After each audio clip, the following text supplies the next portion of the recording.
Sa iba pa rin mga balita, isang babae ang napaanak sa isang pampublikong palikuran sa lungsod ng Maynila. Ang sanggol po na kanyang iniluwal sa kasamang palad ay binawian ng buhay. May report si Dante Perello. Dante.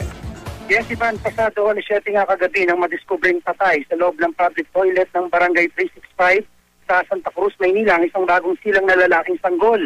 Ayon sa pulisya, sinubukan pa itong ikubli ng ina ang pangyayari pero nadiskubre rin ng magduda ang caretaker ng toilet matapos magtagal ng mahigit isang oras sa loob ng cubicle ang babae. Nakarinig din daw siya ng iyak ng sanggol at ng kanyang matukoy ang pinagmumulan nito, tinanggi ng babae na may kasama siyang sanggol sa loob ng cubicle. Sa tulong ng barangay, nabuksan ang pintuan ng cubicle at dito na nakita ang nakabalot sa towel at nakapaloob sa t-shirt ng babae ang isang sanggol. Mariin namang itinanggi ng 19 anyos na babae na isang kasambahay at tubong Ormoc City sa pulisya na inilaglag niya ang sanggol. Kabuanan na raw niya at hindi niya alam na manganganak na siya. Nakaramdam lang daw siya, Ivan, na parang nahihihi at nadudumi kaya siya nagpunta sa toilet. Nabagok daw ang ulo ng sanggol kaya ito namatay. Agad namang sinugod sa ospital ng babae para matingnan ng mga doktor. Balik sa iyo, Ivan.